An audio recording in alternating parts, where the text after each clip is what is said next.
Welcome to our continuing series, Questions and Answers for a World in Crisis.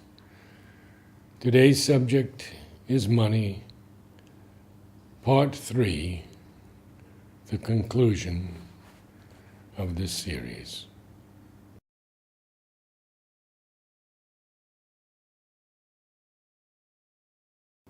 From the Mother. Question: how can money be reconquered for the Mother?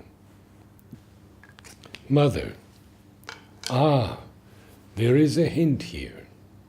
3 things are interdependent. Sri Aurobindo says here: power, money, and sex. I believe the 3 are interdependent, and that all 3 have to be conquered to be sure of having any one. When you want to conquer one, you must have the other 2. Unless one has mastered these 3 things, desire for power, desire for money, and desire for sex, one cannot truly possess any of them firmly and surely. What gives so great an importance to money in the world as it is today is not so much money itself, for apart from a few fools who heap up money and are happy because they can heap it up and count it, generally money is desired and acquired for the satisfactions it brings. And this is almost reciprocal. Each of these 3 things not only has its own value in the world of desires, but leans upon the other 2. I have related to you that vision, that big black serpent which kept watch over the riches of the world, terrestrial wealth.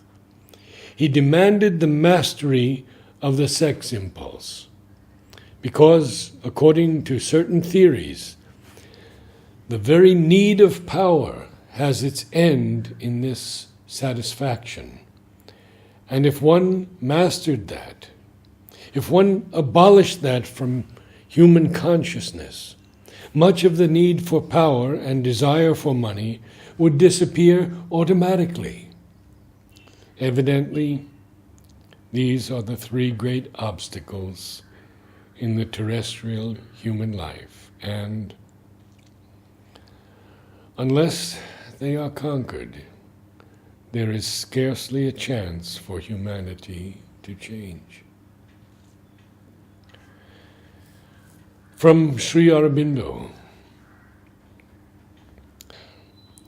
you must neither turn with an ascetic shrinking from the money power, the means it gives and the objects it brings, nor cherish a rajasic attachment to them, or a spirit of enslaving self-indulgence in their gratifications. Regard wealth simply as a power to be won back for the Mother and placed at her service. All wealth belongs to the divine, and those who hold it are trustees, not possessors. It is with them today, tomorrow it may be elsewhere. All depends on the way they discharge their trust while it is with them, in what spirit, with what consciousness, in their use of it, to what purpose. In your personal use of money, look on all you have or get or bring as the Mother's. Make no demand, but accept what you receive from her and use it for the purposes for which it is given to you. Be entirely selfless, entirely scrupulous, exact, careful in detail. A good trustee always consider that it is her possessions and not your own that you are handling. On the other hand, what you receive for her, lay religiously before her. Turn nothing to your own or anybody else's purpose.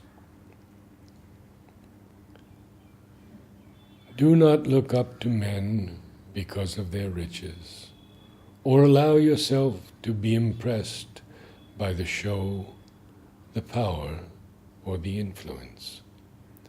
When you ask for the mother, you must feel that it is she who is demanding through you a very little of what belongs to her, and the man from whom you ask will be judged by his response.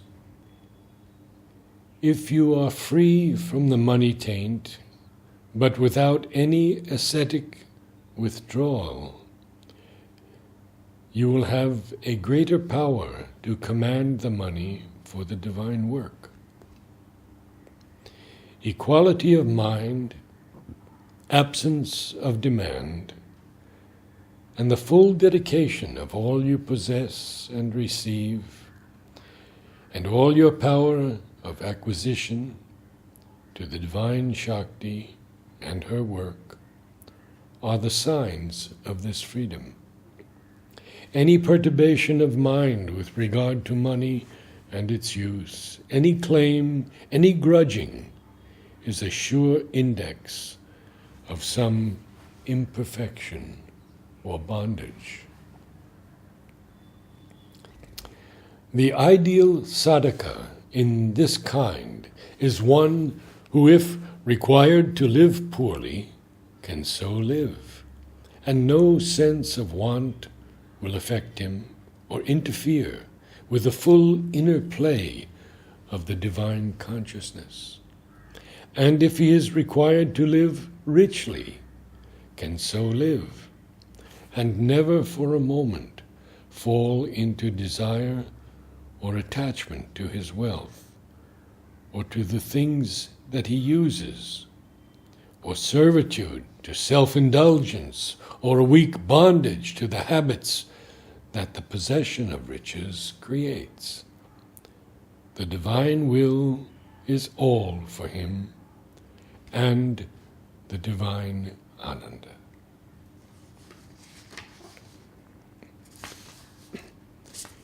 In the supramental creation, the money force has to be restored to the divine power and used for a true and beautiful and harmonious equipment and ordering of a new divinized vital and physical existence in whatever way the Divine Mother herself decides in her creative vision. But first, it must be conquered back for her, and those will be strongest for the conquest who are, in this part of their nature, strong and large and free from ego and surrendered without any claim or withholding or hesitation, pure and powerful channels for the supreme puissance. From the Mother. The conflict about money is what might be called a conflict of ownership. But the truth is that money belongs to no one. This idea of possessing money has warped everything. Money should not be a possession. Like power, it is a means of action, which is given to you, but you must use it according to what we can call the will of the giver.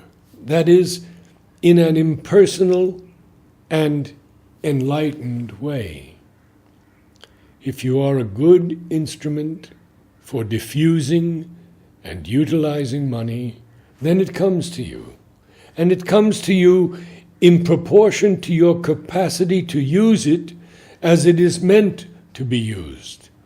That is the true mechanism. The true attitude is this: money is a force intended for the work on earth, the work required to prepare the earth to receive and manifest the divine forces. And it, that is, the power of utilizing it, must come into the hands of those who have the clearest, most comprehensive, and truest vision. To start with, the first thing, but this is elementary, is not to have the sense of possession. What does it mean? It is mine. Now, I don't quite understand. Why do people want it to belong to them? So that they can use it as they like and do what they want with it and handle it according to their own conceptions? That's how it is. On the other hand, yes, there are people who like to store it up somewhere, but that is a disease. To be sure of always having some, they hoard it.